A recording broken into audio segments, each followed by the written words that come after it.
해변가 상수에서 화수를 향해 돌로 쌓아 올린 명색분이 북이 뻗쳐 있다.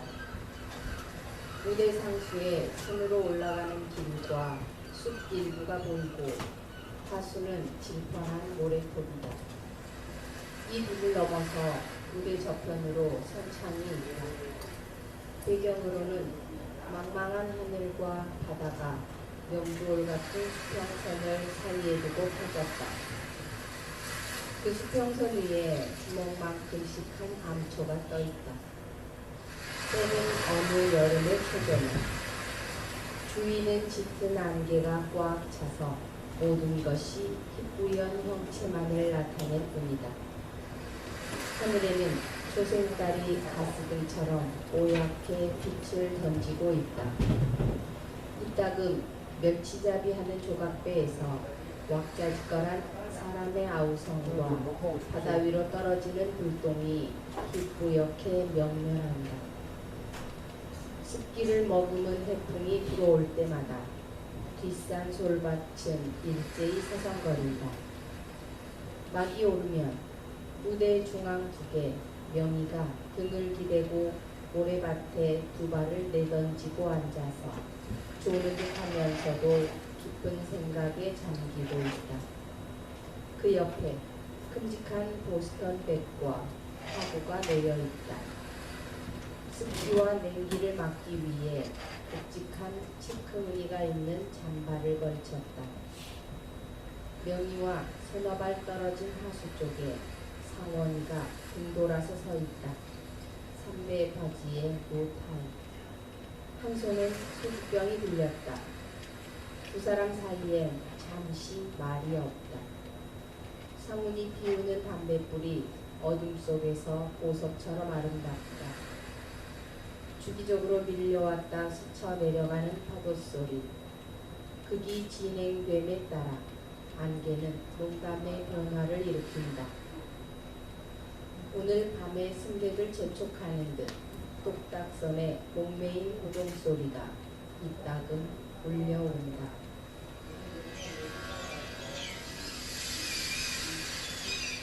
바람이 미안하다. 오늘 밤에 파도가 세겠죠? 명희 씨, 예? 꼭 떠나셔야만 되겠습니까? 예, 그렇게 바쁘시오. 바쁘진 않지만 그럼 며칠 더 쉬시지요. 오신 김에 작품도 더 그리시고. 글쎄요.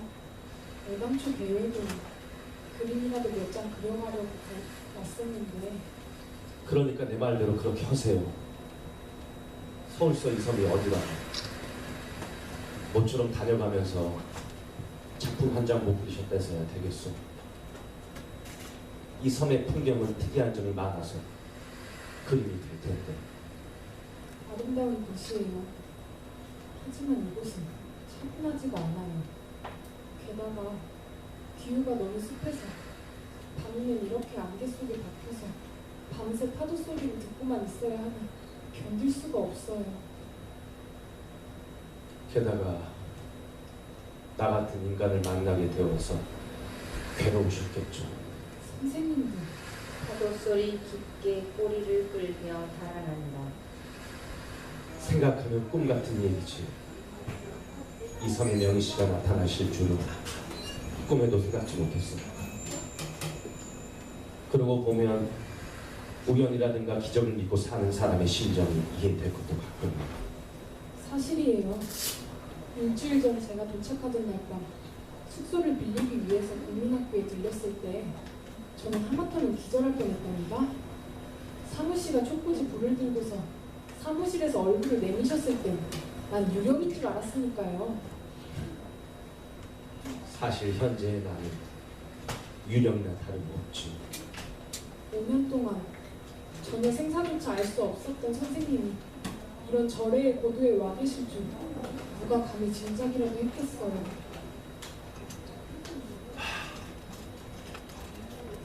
벌써 5년이 되었어. 선생님께서 신인 음악회 때 데뷔하신 게 6.25 직전의 5월이었으니까요. 그날은 유난히 별도 아름답고 극장 앞엔 그런 혼잡이 없었으니까. 앵콜을 3번이나 받으시자 청중 앞에 나오셔서 눈물을 흘리시던 광경이 지금도 눈앞에 삼삼해요. 정말이지 훌륭한 연주회였어요. 훌륭했어. 그때 제 남편은 신문에다 평을 썼죠. 기억하세요? 아니요. 굉장히 호평이었어요. 쇼팽의 시를 올바르게 이해하고 표현할 수 있는 단 한 사람의 연주가 윤상훈이라고요. 안 읽으셨던가요? 제 기억이란 이것처럼 되고 말아서 사실이지. 이 거칠한 손이 피아노를 만졌단가 하고 의심이 생길 정도니까요. 그러나 재성군이 나를 그토록 칭찬했다니 믿을 수가 없는 거야. 정말이에요. 남편은 선생님의 예술은 얻기 힘든 보석과 같다고. 얻기 힘든 보석을 바닷속으로 던져놓고 사람들 앞에서는 아까워라 했단 말입니까? 위선자야. 위선자. 취하셨군요. 이미 고인이 된 사람을 그렇게 함부로 욕하는 법이 아니에요. 어찌되었던 건 저희 남편이었습니다. 남편이며 아내라는 게 그렇게 값 있는 겁니까? 모두 허식이야. 그게 무슨 말씀이세요? 자신을 위해서는 남을 갈증에 물마시다 하는 인간이 무슨 예술이요? 음악 평론가요? 선생님께서 제 남편을 미워하시는 심정은 저도 알겠어요. 그렇지만 이제 와선 어쩔 수 없는 일인걸. 명씨, 예? 나는 오늘날까지 내 자신을 얼마나 학대하며 살아왔는지 모릅니다. 5년 전 이 절의 보도를 떠밀려온 것도 싫으며 온갖 과거를 털어버리고 싶어서였지요. 그러나 나는 말동무가 그리웠어요. 오늘 밤은 실컷 얘기를 하고 싶습니다. 이제 30분 후면 명희 씨와 그리고 나의 과거는 또다시 저 깊은 안개 속에 파묻혀 버릴 테니까요. 아니, 영원히 바닷속으로 가라앉을런지 모를 일이죠. 저도 언제고 한 번은 얘기하고 싶었어요. 지난 주일 동안 선생님께서는 좀채로 그런 얘기는 엄두도 내시지 않아서 얼마나 답답했었는지 몰라요. 서로가 다 아는 얘기를 천연스레 피해내기를 한 식탁에 마주 앉아서 오랜 기도를 하는 것 같지요. 선생님이 과거에 저를 얼마나 아끼고 사랑해 주셨던가는 제가 죽을 때까지 안 잊을 거예요. 사실 나는 나의 모든 것을 기울여서 명희 씨를 사랑했죠. 30이 다 차는 나이에 처음으로 사랑을 알게 된 사람. 그러나 나는 명희 씨 앞에서는 한마디 표현을 못하고 매일같이 피아노 앞에 앉아서 내 마음을 달래보는 버릇이 있었죠. 기억하고 있어요. 선생님이 가장 사랑하신다는 쇼팽의 환상곡을 듣고 나면 저 역시 뭔지 선생님에게로 자꾸 끌려가던 기억. 아름답다 못해 슬퍼지기만 하는 꿈이죠. 그게 꿈이었을까요? 어느 때고 한 번은 깨고 말았으니까 꿈이라고 할 수밖에 없잖아요. 그렇다고 볼 수 있죠. 하지만 그 꿈을 누가 깼겠습니까? 다 같이 깼었죠. 아닙니다. 명희 씨가 깨고 말았어. 나는 옆에서 보고만 있었지. 선생님께서는 제가 선생님의 친구이며 선배인 이재성과 결혼한 데에 대해서 실망하시지만 왜 제가 선생님 곁을 떠나게 되었는가가 더 중대한 문제지요. 그 당시 선생님께서 좀 더 강경하게, 아니 좀 더 용기를 내셨던데. 그건 나의 성격입니다. 그리고 어쩔 수 없는 사실이고요. 사실을 사실이 아닌지 하면 되지 뭐예요. 땅 위에 서 있으면서 꽃밭에 있다고 말할 수 있습니까?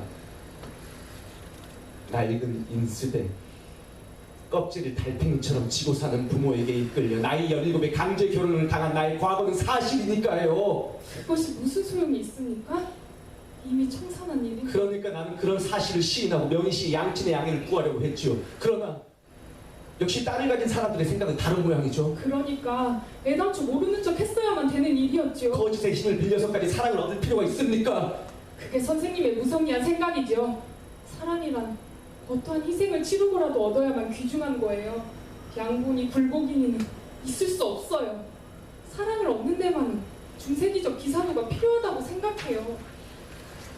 그때 저는 얼마나 선생님을 원망했고 경멸했는지 몰라요. 남성은 무성의하면서 여성의 일방적인 용기만을 강요하는 건 너무나 무책임한 어리광밖에 안 돼요. 여성의 첫사랑이란 주쟁뱅이를 위해서 떠나놓은 자립기물은 아니니까요. 아닙니다. 나는 무성의한 것이 아니었어. 그때 내 가슴은 타다가 제풀에 식어버린 쑥덩이라고나 할까요? 나는 생각한 나머지 친구여 선배인 재성군을 찾았었어. 그는 그 당시 누구보다 멋지고 화려하고 영리한 사교성을 지닌 독신의 청년이었으니까 동시에 나에게도 친절한 과시였고. 결혼은 그는 때때로 선생님의 예술적 재능을 아까워라 했었죠. 그는 나더러 영희 씨와의 결혼을 단념하라고 권하지 않겠어요. 어울리지 않는다는 거예요. 뭐라고요? 미술을 전공하는 명희 씨니까 예술적인 감흥이나 취미는 일치되는지 모르지만 주위 사람들의 반대와 저주가 있는 결혼이라 행복해질 수 없다고요. 그때부터 나는 내가 잊어야 하겠다고 노력을 했지요. 지금 생각하면 어리석기 짝이 없는 순정이었죠. 그러나 2달 후에 명희 씨는 결혼을 했었지. 그 음악 평론가요, 여성을 낭비하는 문화인 이재성 군하고. 저보다 선생님이 가지지 못한 것을 가지고 있는. 그러니까 여자란 더운 물과 찬물을 동시에 달라고 외치는 욕심쟁이야. 그것뿐이야. 하지만 저는 선생님의 연주회 때 2층 맨 앞에 앉아 있었어요. 송장을 구경하시려고요. 아니에요, 선생님. 사실인즉 저는 결혼을 하면서도 상대가 누구라는 뚜렷한 의식을 가지지 못한 채 물길을 따라 흘러내리는 뗏목에 올랐을 뿐입니다. 타기만 하면 어디건 데려다 줄 테지 하는 무작정한 생각에서요. 그런데 나는 반대로 그때 위에서 해면으로 뛰어내리고 말았으니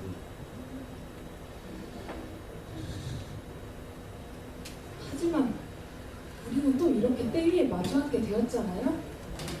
그게 기쁘십니까? 기쁘다 못해 울고 싶어요. 저는 얼마나 외로웠는지 몰라요. 죽고 싶도록. 행복이 지났지만 그럴 수도 있지. 그러나 명희 씨가 왜 하필 이런 성으로 여행을 하겠다고 작정했는가, 그게 난 의문이에요. 저 역시 모르겠어요. 그저 사람이 없는 한적한 환경 속에 혼자 뒹굴고 싶어서였겠지만 이 섬이 목적지로 작정된 것은 일종의 영감에서예요. 사실은 선생님을 이렇게 만나게 되고 보니까 아마도 저는 선생님을 만나고 싶어서 왔는지도 모르죠. 명희 씨, 왜 그렇게 노려보세요? 제 행동이 타락해 보이시죠? 여자란 결혼을 하면 어느 의미에서 타락하는 거예요. 모든 신비성은 벗겨지고 알몸으로 남성과 대등하게 맞서게 되니까요. 행복한 결혼을 해도 타락을 합니까? 행복한 결혼? 그래요. 결혼식은 호화롭고 찬란했죠. 그러나 첫날 밤부터 저는 불행했답니다. 뭐라고요? 그는 자기의 육체를 위해서 나의 육체와 결혼했던가 봐요. 매일 밤 그의 행동은 낮에 걸어다니는 그이가 아니었어요. 아무나 다음 순간부터 저는 남편의 얼굴이 보기 싫어졌어요. 무서웠어요. 낮과 밤에 전혀 다른 형태로 변하는 남성. 저는 밤이 되면 죽음의 시간이 왔노라고 눈을 감았답니다. 위선자. 그렇게 지내는 동안 저는 낮이면 아틀리에 들어박혀서 지내기가 유일한 기쁨이었어요. 그리고는 반납 초상화를 그렸어요. 그 악마의 것을요. 아니요. 선생님의 초상을 20장이나 그렸어요. 뭐라고요? 어느 날 남편은 그것을 눈치채자 모조리 불사르더니 그 후부터는 노골적으로 방종한 생활이 나를 학대하고 심지어는 매질까지 했으니까요. 악마 같은 자식! 그런데 남편은 저더러 악마라는 거예요. 양팔에 사대를 올려놓고 저울질하는 악마라는 거예요. 그는 술과 여자의 몸을 녹여 숨을 끊던 그 순간까지 저를 그와 같이 욕했답니다. 명희씨! 하며 그녀의 손목을 덥석 쥐고는 말없이 체가만 본다. 제가 이주성의 아내가 된 것은 선생님에 대한 사랑이 식었다는 증거는 아닙니다, 선생님. 고맙습니다. 그러나 이제는 모든 것이 제자리에 돌아와 앉았소. 저주받은 사람이 누구였던가 이미 밝혀졌으니까요. 명희씨, 이제는 그 누구도 우리를 방해할 놈은 없습니다. 하며 열정적으로 명희를 보호하며 입을 맞추려 한다. 명희는 재빨리 손으로 막아내며 냉정하게 바라본다. 어느덧 안개는 벗어지고 초생딸이 전보다 투명해지며 파도 소리가 차츰 높아집니다. 명희씨, 그 이상 말씀 마세요. 선생님과 저와는 항상 이렇게 만났다가 헤어져야만 하는 운명에 사로잡혀 있으니까. 그럼 역시 나를 사랑하고 있지 않군요. 사랑해선 안 되죠.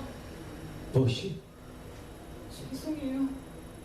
저는 애당초부터 이 섬에 와서는 안 되었어요.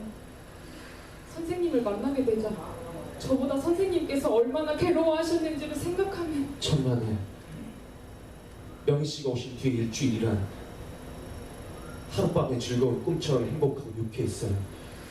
그건 뭐랄까, 무더울 때 옷을 헐헐 벗어버리고 바닷속에 뛰어드는 것 같은. 그러나 나 때문에 불행해질 여인이 선생님 곁에 있지 않나요? 복순이 말이요? 여자란 남편이 제 몸 가까이에 있다는 것을 인식하는 것만으로 충분해요. 외로운 서방에서 그분이 정성껏 지은 사랑의 보금자리를 제가 허물어서 되겠어요? 사랑의 보금자리라고요? 명희씨는 그런 통속적인 언사를 쓰십니까? 하지만 통속은 야비와는 다르지. 마치 지적인 것과 구별되듯이요. 끈기 있는 아이러니는 여전하시군요. 이런 섬에도 말동무는 있었나 보군요. 있었지. 매일 밤 국민학교에 모이는 헐벗은 소년이며 천지에 가까운 처녀들하고 입시를 했으니까요. 얘기가 나왔으니 말이지. 저는 이해할 수가 없어요. 내가 이런 섬 구석까지 흘러와서 국민학교에서 밥벌이를 한다는 얘기 말이죠. 그와 같은 행동을 위대하다고 해야 할지 어리석다고 해야 할지. 어리석은 짓이겠죠. 어리석은 일을 스스로 택하시고도 후회되지 않으셔요? 후회하면 뭐랍니까? 선생님! 예, 이렇게 말씀드리면 어떻게 생각하실지는 모르지만 말씀하세요. 설마 나더러 독약을 마시라는 권유는 아닐 테죠. 농담이 아니에요. 선생님, 이제 그만 돌아가시면 어때요? 어디로? 서울이 싫으시다면 그 근처 도시라도. 그럴 필요가 있을까요? 필요가 있어서 행동을 하나요? 그렇죠. 필요성이 없다면 눈을 깜빡거려서도 안 되니까요. 과거를 잊어버리시고 재출발하기 위해서라도. 명희 씨는 내가 이 섬으로 피서라도 온 줄 아신다며. 저는 누구보다도 선생님의 심정을 잘 알고 있다고 자신을 가지고 있어요. 저에게 처음으로 사랑이란 무엇인가를 심어주신 선생님이시며 동시에 저 때문에 이렇게. 나는 명희 씨의 말대로 과거를 잊어버리기 위해서 이 섬에 왔습니다. 그리고 재출발하기 위해서요. 그러나 제가 보기에 재출발이 아니라 현실 도피예요. 타락이에요. 현실 도피? 타락? 그런 말이 선생님에게는 역시 통속적으로 들리시겠지만 저는 그 말 외에 적당한 어휘를 몰라요. 그러나 나는 서울에 2번 다시 나가겠습니다. 인생이 예술인이 떠들면서도 제 잠자리도 없이 모아 앉아서 달지도 쓰지도 않은 커피를 숟가락으로 휘젓는 동안에 인생을 허비하는 얼굴들이 정말 싫어요. 게다가 남의 사사로운 개인 문제에는 3차 대전이 터진 듯이 떠들어대는 꼴이란, 예컨대 서울이란 살기 좋은 지옥, 양심 없이 살 수 있는 천국이지. 하지만 선생님의 인생은 그 예술적인 재능을 개발하는 데 있어요. 재능? 그것이 우리에게 무엇을 가져다 준단 말입니까? 삶에 기쁨을 주죠. 기쁨이 아니라도 위안은 주거든요. 저는 그림을 그린다는 이 최후의 참호 속에서 살고 있으며 때로는 웃음도 칭찬도 받는답니다. 그 무지와 칠면피들에게 박수갈채를 받고 사는 서커스단의 원숭이가 되란 말입니까? 그럼 선생님은 언제까지나 이 안개와 파도와 바람 속에서 자신을 학대하실 작정입니까? 그리고 그 독한 소주로 이 섬에 닿기 전에는 그런 생각이었지. 그러나 지금은 행복하시단 말씀이십니까? 최소한도로 아까의 타협을 평화라고 생각하는 습관이 없다는 뜻에서는, 그리고 마음이 없는 친구의 비위를 맞출 필요가 없으니까. 가슴이 답답하면 수평선을 향해 타잔처럼 울부짖고, 외로우면 이 모래 위에서 밤새 울면 되거든요. 나는 안개가 끼었다고 걱정 안 해도 어느 사이에 안개는 저 멀리 달아나고 밀려드는 파도 소리로 날이 밝으면 죽은 듯이 자버리면 되는 거죠. 그건 생존이지 생활은 아니에요.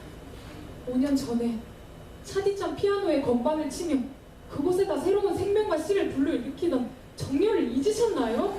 네?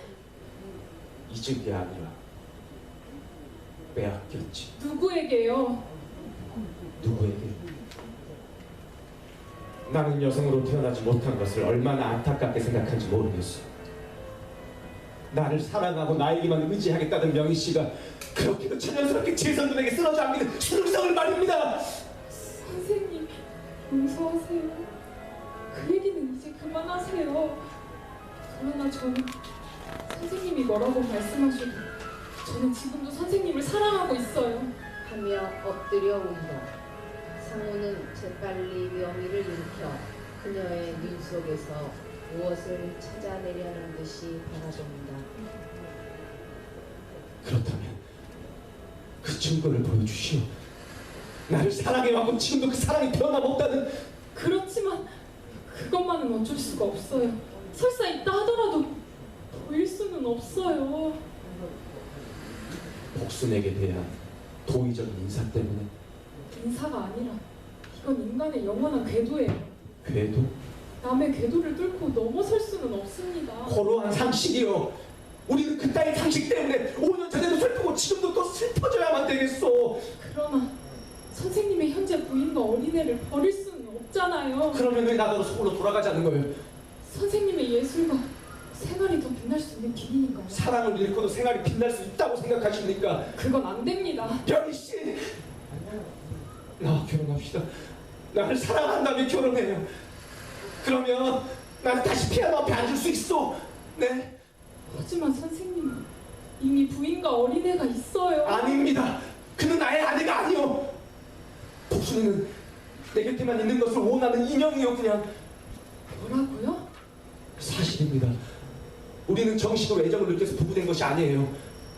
이 섬에서 지내는 동안 내가 어쩔 수 없는 고독에 빠졌을 때 나를 어루만지는 것뿐입니다. 그러나 나는 늘 외롭기만 했고 명희 씨를 잊을 수가 없었어.